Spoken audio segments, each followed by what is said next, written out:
Assalamu alaikum dear students. This is me Muhammad Wali Nanjam and I hope all of you will be fine. Student, today we are going to discuss our next topic which is about the pressure of the gas. Pressure of the gas किस तरह से हम determine करते हैं, बहुत ही आसान सा concept है। देखिए, हम ये कहते हैं कि अगर हमारे पास कोई भी एक वेसल है, ये क्यूबिकल वेसल है और इस वेसल की जो हर साइड है हम उसको कहते हैं कि उसकी लेंथ L है, और हम ये कहते हैं कि हमारे पास इसके अंदर कोई भी गैस इनक्लोज है और गैस के जो मॉलिक्यूल्स है, जाहिर सी बात हमें पता है कि वो रैंडम मोशन में होते हैं, वो आपस में एक दूसरे के साथ भी कोलाइड करते हैं और with the walls of the container भी कोलाइड करते हैं, और उनकी कोलिजन्स की वजह से वो अपना मोमेंटम ट्रांसफर करते हैं, और उस मोमेंटम ट्रांसफॉर्मेशन के रिजल्ट में हम कहते हैं कि प्रेशर को हम डिफाइन करेंगे। तो सबसे पहली लाइन में जो हम डिस्कस करेंगे वो यही है कि pressure of the gas is basically क्या है, मोमेंटम transferred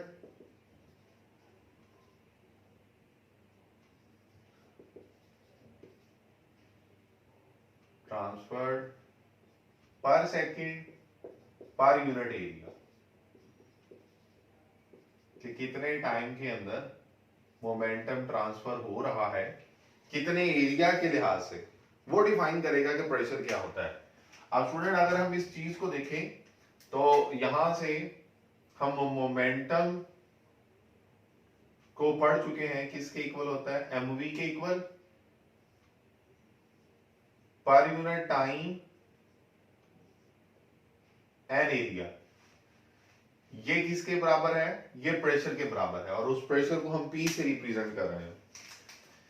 अब स्टूडेंट, यहां से अगर आप देखें तो एक कॉन्सेप्ट आता है कि सर ये प्रेशर के इक्वल किस तरह से हो सकता है। इस चीज को समझने के लिए अगर हम इसके यूनिट निकालें तो हम देख सकते हैं कि मास का यूनिट क्या है, किलोग्राम, वेलोसिटी का यूनिट क्या है, मीटर पर सेकेंड, डिवाइडेड बाय टाइम का यूनिट क्या है, सेकेंड, और एरिया का यूनिट क्या है, मीटर स्क्वायर। ठीक हो गया। तो हम अगर इसको सिंपलीफाई करते हैं तो हमारे पास ये रिजल्ट बन जाएगा किलोग्राम, मीटर, और ये S-1, और यहां पर S की पावर +1 है, ऊपर जाएगा तो ये भी -1 हो जाएगी, तो मैं डायरेक्ट यहां पर -1 लिख रहा हूं, डिवाइडेड बाय मीटर स्क्वायर। तो स्टूडेंट ये बन जाएगा kilogram metre per second square divided by metre square. और अगर आप देखें तो kilogram metre per second square किसके इक्वल होता है, न्यूटन के इक्वल, और न्यूटन पर मीटर स्क्वायर, जिसको हम पास्कल का भी नाम दे सकते हैं, ये हमारे पास किसका यूनिट है, प्रेशर का यूनिट है। तो लिहाजा हम यहां से ये बात समझ सकते हैं कि जो प्रेशर है बेसिकली वो क्या है, वो ट्रांसफॉर्मेशन ऑफ द मोमेंटम पर सेकंड पर यूनिट एरिया है। तो ये हमारी एक जस्टिफिकेशन है। अब इसी की मदद से हम प्रेशर के जो एक्सप्रेशन है उसको डिराइव करेंगे। उसकी डेरिवेशन के लिए स्टूडेंट हम देखते हैं, हम ये कहते हैं कि हमारे पास ये जो वेसल है इसकी साइड्स की जो लेंथ है वो L है, और हमारे पास इसके अंदर कोई गैस इनक्लोज है, और जो गैस के मॉलिक्यूल्स है उन गैस के मॉलिक्यूल्स की रैंडम मोशन है, वो किसी भी डायरेक्शन में मूव कर सकते हैं। हम ये कहते हैं कि इसके अंदर n नंबर ऑफ मॉलिक्यूल्स हैं। हम इस चीज को यहां पे लिख भी लेते हैं कि लेंथ जो है that is equal to L, जो गैस का एक मॉलिक्यूल है उसका मास है m, और जो नंबर ऑफ मॉलिक्यूल्स हैं वो कितने हैं, वो है n। तो यहां से हम प्रेशर किस तरह से फाइंड आउट करेंगे उसके एक्सप्रेशन को, हम ये कहते हैं कि सपोज ये हमारे पास, मैं इसको थोड़ा सा इनलार्ज करके बना रहा हूं ताकि हमें बाकी मॉलिक्यूल से थोड़ा इसको डिफरेंशिएट करना आसान हो जाए। हम यहां पर ये इंडिकेट कर चुके हैं कि ये जो डिफरेंट एरोज हैं ये बेसिकली मॉलिक्यूल्स की डिफरेंट डायरेक्शंस में मूवमेंट है। तो हम ये कहते हैं कि अगर हम देखें तो ये हमारा एक्स एक्सिस है, ये मैंने मेंशन भी किया, ये वाई एक्सिस है, और ये जी एक्सिस है। यहां पर ये जो कोई भी एक मॉलिक्यूल है ये एक्स एक्सिस के अलोंग अगर मूव करेगा तो उसकी वेलोसिटी को हम कहेंगे v1x, और अगर y एक्सिस के अलोंग मूव करेगा तो हम कहेंगे इसकी वेलोसिटी ये v1y, और अगर ये z एक्सिस के अलॉन्ग मूव करे तो v1z, यानी कि बेसिकली ये उसके कंपोनेंट्स हैं, वेलोसिटी के कंपोनेंट्स हैं, x एक्सिस के अलॉन्ग, y एक्सिस के अलॉन्ग और z एक्सिस के अलॉन्ग। ये जब x एक्सिस के अलॉन्ग मूव कर रहा होगा तो ये जो साइड है a b c d ये इसके क्या है, परपेंडिकुलर है, और इसी तरह से जब ये y एक्सिस के अलॉन्ग मूव कर रहा होगा तो a f g b ये इसके परपेंडिकुलर होगी इस तरह से, और इसी तरह से जब ये z एक्सिस के अलॉन्ग मूव कर रहा होगा तो ये जो साइड है हमारे पास a d e f ये इसके परपेंडिकुलर होगी। तो इन शॉर्ट हम ये कहने जा रहे हैं कि जब ये जो मॉलिक्यूल होगा ये x एक्सिस के अलॉन्ग मूव कर रहा होगा तो हम देख सकते हैं कि जो इसका मोमेंटम होगा उसको हम लिख लेते हैं इनिशियल मोमेंटम। मैं यहां से स्टार्ट करूंगा, इनिशियल मोमेंटम। इनिशियल मोमेंटम को मैं लिख सकता हूं P for momentum and I for initial. वो किसके इक्वल होगा, इसका मास है m, और ये किस एक्सिस के अलॉन्ग मूव कर रहा है, x एक्सिस के along with the velocity v1, तो हम इसे लिख लेंगे mv1x, ये इसका मोमेंटम है। जब ये इसके साथ x एक्सिस के अलॉन्ग जाते जाते इस face a b c d के साथ टकराता है तो जाहिर सी बात है इसके साथ टकराने के बाद ये अपनी डायरेक्शन को रिवर्स करेगा।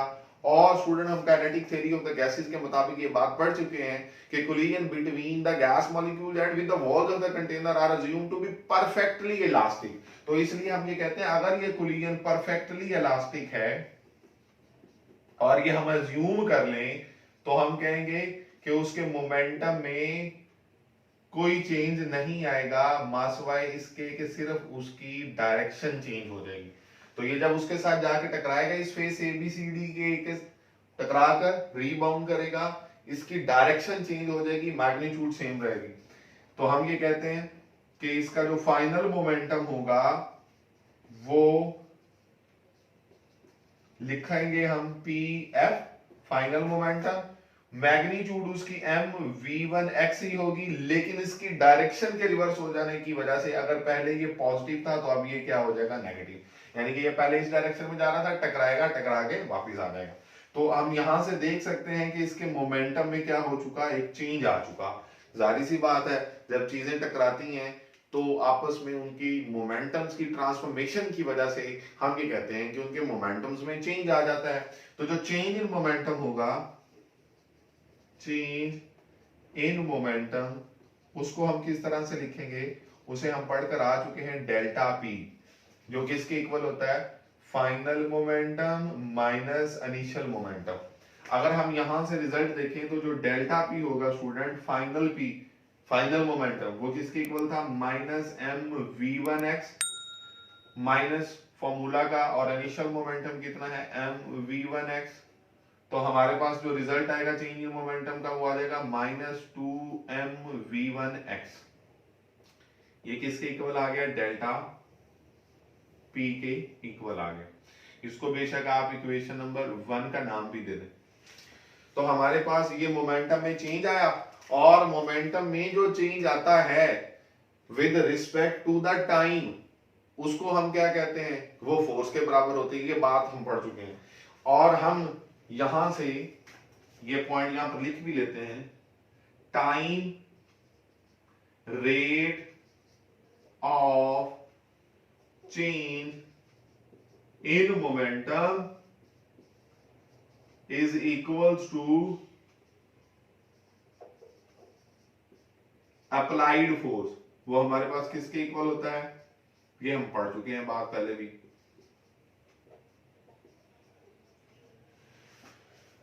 अगर हम यहां से इस रिजल्ट के हिसाब से देखें तो हम कहेंगे जो फोर्स होगी, जिसे हम लिख सकते हैं एक्सप्रेशन फॉर द फोर्स, वो किसके इक्वल होगा, delta P divided by delta T. अब डेल्टा पी की वैल्यू तो स्टूडेंट है हमारे पास इक्वेशन नंबर 1 से minus two M V one X लिख सकते हैं, divided by delta T. Delta T की वैल्यू तो हमें नहीं पता, तो स्टूडेंट पहले हम डेल्टा टी की वैल्यू निकालते हैं।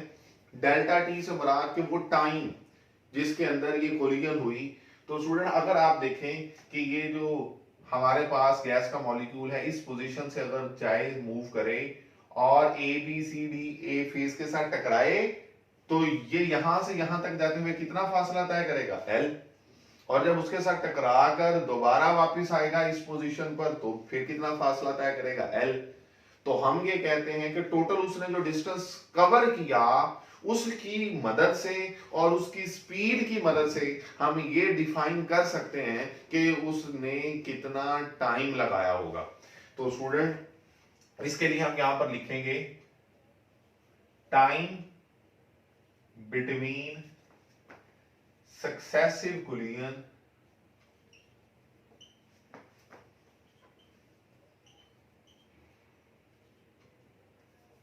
वो हमारे पास क्या होगा,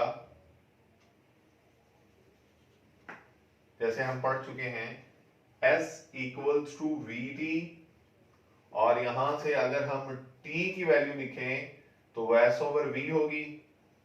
इसी को अगर हम सिंपलीफाई करें तो हम इसे लिख सकते हैं डेल्टा T, वो कितना टाइम लगा, S हमारे पास जो रिजल्ट आया वो फासला, और वो फासला कितना है 2L के बराबर है, डिवाइडेड बाय इसकी वेलोसिटी को हमने क्या लिखा हुआ है v1x, चूंकि x एक्सिस के अलोंग मूव कर रहा था तो हम यहां पर लिख लेंगे v1x।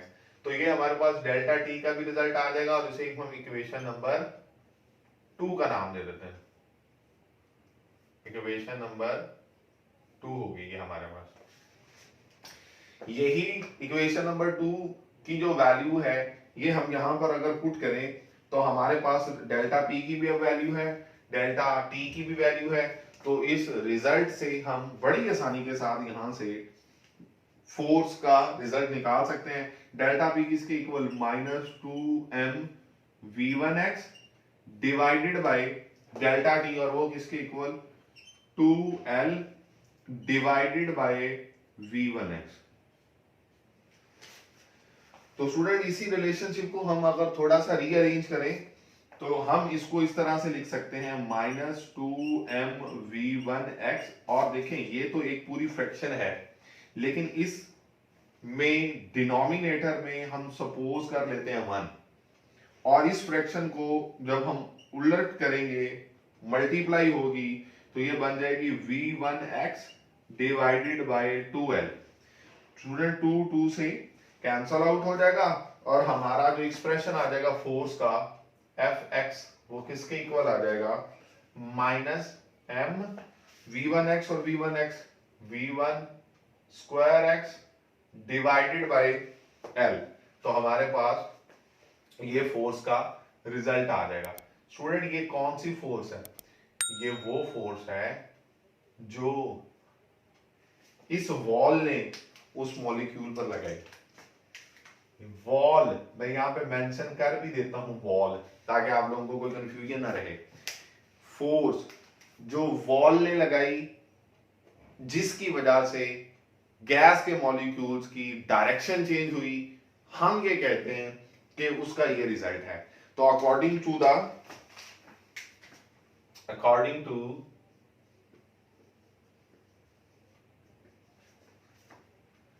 Newton's third law of motion, every action has a reaction which is equal in magnitude but opposite in direction। अगर वॉल ने ये फोर्स लगाई है उस गैस के मॉलिक्यूल पर तो गैस के मॉलिक्यूल ने जो वॉल पर फोर्स लगाई होगी स्टूडेंट वो क्या होगी, उसको हम कैसे लिखेंगे, हम उसे लिखेंगे कि हमारे पास जो Fx फोर्स किसने लगाई, मॉलिक्यूल ने, तो वो किसके बराबर होगी Fx फोर्स जो किसने लगाई, वॉल ने, दोनों मैग्नीट्यूड में इक्वल और डायरेक्शन में एक दूसरे के ऑपोजिट। अगर हम यहां पर देखें तो हम यहां पर माइनस साइन लगा देते हैं, ये अगर प्लस है तो ये माइनस, इससे हमें समझने में आसानी हो जाएगी। अब हम इस माइनस को वैसे लिख लेते हैं और Fx वॉल की जगह पर ये वैल्यू लिखेंगे m v1 square x divided by l, तो ये माइनस और माइनस प्लस हो जाएगा और हमारे पास यहां पर आ जाएगा plus m v1 square x over l ये फोर्स है जो एक्स एक्सिस के अलोंग चलते हुए मॉलिक्यूल ने एग्जर्ट की। तो ये स्टूडेंट हमारा रिजल्ट आ जाएगा उसका। अब स्टूडेंट ये तो हमारे पास एक मॉलिक्यूल था, ठीक है, जो एक्स एक्सिस के अलोंग मूव कर रहा था, जिसकी हम डिस्कशन कर रहे थे। एक्चुअली तो हमारे पास इस कंटेनर के अंदर n नंबर ऑफ मॉलिक्यूल्स हैं, और हर मॉलिक्यूल वो जो एक्स एक्सिस के अलोंग मूव कर रहा होगा उसकी फोर्स का रिलेशनशिप तो यही होगा। लेकिन अगर हम ये देखना चाहें कि टोटल जो फोर्स एक्स एक्सिस के अलोंग लगती है वो उसकी क्या वैल्यू है, तो हम उसके लिए लिखेंगे टोटल फोर्स एफ एक्स, यानी कि यहां पे मैं टोटल भी लिख देता हूं, वो किसके बराबर होगी, F1x, यानी कि पहला मॉलिक्यूल जो एक्स एक्सिस के अलोंग मूव कर रहा है उस पर लगने वाली फोर्स, या उसने जो फोर्स लगाई वो, और F2 सेकंड, थर्ड, फोर्थ और up to so on n molecule जो कि एक्स एक्सिस के अलोंग मूव कर रहा था उसने जो फोर्स लगाई। तो स्टूडेंट इन तमाम फोर्सेस की वैल्यूज अगर हम यहां पर पुट करें, जो पहले मॉलिक्यूल ने फोर्स लगाई थी उसका रिजल्ट तो हम निकाल चुके mv1 square x over L.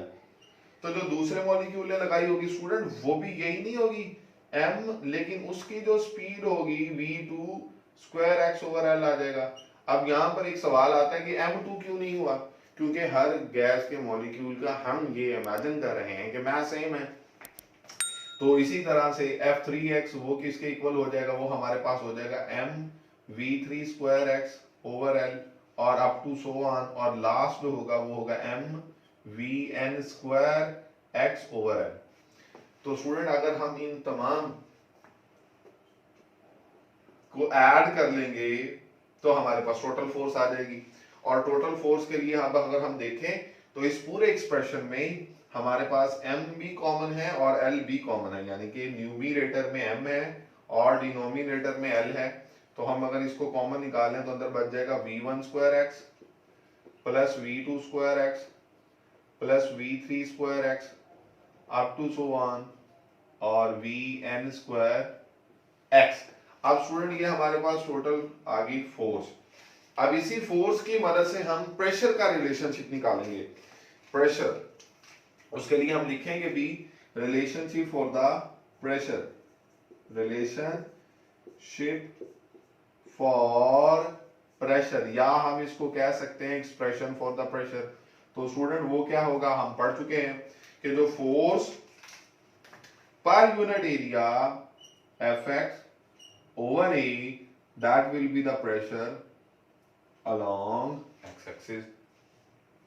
तो हम इसको देखें तो इस रिजल्ट में अगर ये वैल्यू पुट करें तो हमें पता चल जाएगा, जैसे हम यहाँ पर ऊपर पढ़ कर आए हैं कि अगर ये साइड भी एल है और ये साइड भी एल है तो जो एरिया होगा वो क्या होगा, दोनों साइड्स को मल्टीप्लाई करेंगे तो रिजल्ट आ जाएगा एल स्क्वायर। तो हम यहाँ पर एरिया की जगह पर क्या पुट करेंगे, एल स्क्वायर। तो मैं इसको बल्कि ऐसे लिख भी देता हूँ, F x divided by L square, आसान हो जाएगा। अब यहाँ पर इसी को हम ऐसे लिख सकते हैं 1 ओवर एल स्क्वायर, और एफ एक्स की जगह पर ये वैल्यू पुट कर दें जो क्या है m over L into v1 square X plus v2 square X plus v3 square X up to so on, और vn स्क्वायर एक्स। अब स्टूडेंट अगर हम इसे देखें तो ये m ओवर एल क्यूब बन जाएगा, और ये हमारा जो रिजल्ट है ये वैसे का वैसे ही आ जाएगा v1 square X plus v2 square X plus v3 square X up to so on, और vn स्क्वायर एक्स। ये हमारे पास प्रेशर आ जाएगा टोटल। और इस प्रेशर के रिलेशनशिप में अब हम फर्दर जस्टिफिकेशन अपनी करेंगे कि हमारे पास एक मॉलिक्यूल का मास m है और n नंबर ऑफ मॉलिक्यूल है, ये हम पीछे बात लिख का है। तो in total number of molecule का जो मास होगा वो कितना हो जाएगा mn। और स्टूडेंट हम लोग ये बात जानते हैं कि जो हमारे पास डेंसिटी होती है वो किसके इक्वल होती है, density is equal to mass per unit volume. अब यहां से बड़ा इंपॉर्टेंट पॉइंट है, मास। हमारे पास जो एक मॉलिक्यूल है उसका मास है m, टोटल कितने नंबर ऑफ मॉलिक्यूल्स हैं n, तो टोटल मॉलिक्यूल्स का मास mn हो जाएगा, और वॉल्यूम एरिया को थर्ड साइड से मल्टीप्लाई करें तो वॉल्यूम आ जाएगा। चूंकि हर साइड की हमने कहा है कि डायमेंशन जो है उसके लिहाज से l है, तो l multiplied by l, l square था, और इसी को अगर मजीद थर्ड साइड से मल्टीप्लाई करें जो कि l होगी, तो हमारे पास l क्यूब रिजल्ट आ जाएगा। इसी डेंसिटी को स्टूडेंट हम कैसे लिखते हैं, रिप्रेजेंट कैसे करते हैं, रो से, और ये रो किसके इक्वल आ जाएगी, हमारे पास mn ओवर l क्यूब। और यहां से अगर हम एक्सप्रेशन को सिंपलीफाई करें तो n अगर इधर ले आए हम तो ये बन जाएगा rho over n equals to m over l cube. Student ये वाला जो रिजल्ट है हमारा, इस रिजल्ट को अगर हम देखें तो मैं इसे इक्वेशन नंबर 3 का नाम दे देता हूं। ये हमारे पास इक्वेशन नंबर 3 आ गई। अब m ओवर l क्यूब की जगह पर आप रो ओवर n लिख सकते हैं। इस एक्सप्रेशन में m ओवर l क्यूब की जगह पर हम क्या लिखने जा रहे हैं, रो ओवर n। तो हमारा रिजल्ट क्या बन जाएगा, px is equals to rho over n into आगे वही रिजल्ट हमारा v1 square x plus v2 square x plus v3 square x up to so on vn square x। और अगर हम स्टूडेंट इसी रिजल्ट के लिहाज से इसको थोड़ा सा मजीद रीअरेंज करें तो we can write this as rho, और ये देखिएगा ये n हम इस पूरे के नीचे डिनोमिनेटर में, और v1 square x plus v2 square x plus v3 square x up to so on और vn स्क्वायर x। स्टूडेंट यहां से बेसिकली हम क्या देखने जा रहे हैं, ये हमारे पास हर मॉलिक्यूल की वेलोसिटी का स्क्वायर है, तो ठीक है। और अगर इसको हम डिवाइड कर देंगे टोटल नंबर ऑफ मॉलिक्यूल्स पर, तो हमारे पास रिजल्ट क्या आ जाएगा, तो हमारे पास रिजल्ट आ जाएगा मीन स्क्वायर वेलोसिटीज, यानी कि स्क्वायर ऑफ द वेलोसिटीज की हमने मीन निकाल ली, तो उसे हम लिखते हैं मीन स्क्वायर वेलोसिटी। और स्टूडेंट चूंकि ये x v स्क्वायर x और ये हमारे पास जो एक्सप्रेशन है ये रिप्रेजेंट किसको कर रहा है, मीन स्क्वायर वेलोसिटीज को, और इस पूरे की जगह पर हम यही लिख सकते हैं रो और v square x equals to px। तो यहां से स्टूडेंट अगर हम देखें ये x एक्सिस के अलोंग है प्रेशर, इसी तरह से जो y एक्सिस के अलोंग मॉलिक्यूल्स मूव कर रहे होंगे वो जो प्रेशर एक्सर्ट करेंगे, और इसी तरह से जो z एक्सिस के अलोंग मूव कर रहे होंगे उनका रिलेशन भी हम इसी के लिहाज से लिख सकते हैं। कैसे लिख सकते हैं, हम लिख सकते हैं py equals to rho v square y mean square velocities along y axis, और इसी तरह से जो हमारे पास प्रेशर अलोंग z एक्सिस होगा वो होगा रो v स्क्वायर z, और ये हमारे पास रिजल्ट आ जाएगा। अब चूंकि गैस के मॉलिक्यूल्स तो रैंडम मोशन कर रहे होते हैं, वो चाहे एक्स एक्सिस के अलोंग मूव करें या वाई एक्सिस के अलोंग मूव करें या जी एक्सिस के अलोंग मूव करें, लेकिन हम यहां से ये बात फॉर श्योर कह सकते हैं कि mean square velocities along X axis are equals to the mean square velocities along Y axis and Z axis. तो हमारा यही जो एक्सप्रेशन में फर्दर अगर हम इसे देखें तो हम कहेंगे कि mean square velocities along X axis will be equal to mean square velocity along y axis will be equal to mean square velocity along the z axis। ठीक हो गया स्टूडेंट। और जिस तरह से हम लोग ये पहले जानते हैं कि अगर टोटल वेलोसिटी हम मीन स्क्वायर वेलोसिटी निकालनी हो तो तमाम कंपोनेंट्स का हम सम कर रहे हैं, जैसे हम वेक्टर्स के केस में पढ़कर आ रहे हुए हैं कि a vector can be considered as the sum of its rectangular component। जैसे हम कहते थे कि 2i hat plus 3j hat plus 4k hat, example बता रहा हूं कि 2 जो है वो मैग्नीट्यूड है और i hat यानी कि x एक्सिस के अलोंग जो डायरेक्शन, इसी तरह से y एक्सिस के अलोंग। तो हम टोटल जो मीन स्क्वायर वेलोसिटी होगी वो किसके इक्वल लिखेंगे, वो लिखेंगे v square x plus v square y plus v square z। ठीक हो गया। और चूंकि ये सारी बराबर हैं तो हम मतलब यानी कि vx स्क्वायर तो वैसे ही लिख लेते हैं सपोज, और vy की जगह पर भी vx लिख लेते हैं। क्यों लिख लेते हैं, क्योंकि vy और vx बराबर हैं। यहां से हम ये देखें पढ़ चुके हैं ये बात, इस पॉइंट से, और यहाँ इसी तरह से v स्क्वायर z की जगह पर भी हम क्या लिख सकते हैं, x लिख सकते हैं। तो ये टोटल हमारे पास क्या आ जाएगा, 3v square x equals to v square, और इस एक्सप्रेशन से स्टूडेंट अगर हम vx स्क्वायर की वैल्यू निकालें तो हमारे पास रिजल्ट क्या आ जाएगा, v mean square velocities along x axis. अगर इसका रिजल्ट निकालें तो ये 3 इधर आकर डिवाइड हो जाएगा, वी कैन राइट एज 1/3, और टोटल मीन स्क्वायर वेलोसिटी जो पूरे हमारे पास गैस के मॉलिक्यूल जितने भी हैं उनका तमाम का जो हमारा जो प्रेशर था उसके रिजल्ट को कैलकुलेट करने के लिए हम इस एक्सप्रेशन की वैल्यू v स्क्वायर x की वैल्यू हम यहां पर पुट कर देते हैं।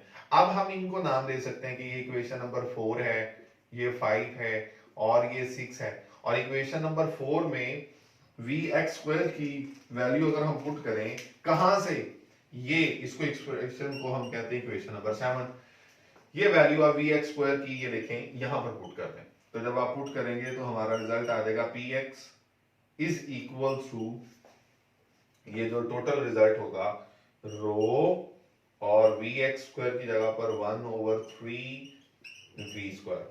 अब स्टूडेंट चूंकि ये अब vx स्क्वायर की वैल्यू आ गई तो ये हमारा टोटल प्रेशर आ जाएगा, और 1/3 हम बाहर निकाल लेंगे रो इंटू v स्क्वायर। तो गैस के मॉलिक्यूल्स का जो टोटल प्रेशर होगा उसके लिए फिर हम स्टूडेंट ये रिलेशन लिख लेंगे, P is equal to 1/3 into rho into mean square velocities of all the molecules. तो ये हमारा फाइनल रिजल्ट आ जाएगा या एक्सप्रेशन। और स्टूडेंट अगर यहां से ही हम देखें तो हमारे पास पास्कल लॉ के अकॉर्डिंगली अगर गैस यूनिफॉर्म डेंसिटी की हो तो जितना प्रेशर x एक्सिस के अलोंग होता है उतना ही y एक्सिस के अलोंग होता है, उतना ही z एक्सिस के अलोंग होता है। इनफैक्ट इनसाइड द वेसल हर जगह पर फिर हम कहते हैं प्रेशर क्या होगा, सेम होगा। तो हम यहां पर ये जो एक्सप्रेशन था px इसी की तरह से लिख सकते हैं कि px is equals to py equals to pg। Pressure inside the vessel will be same provided that gas is of uniform density।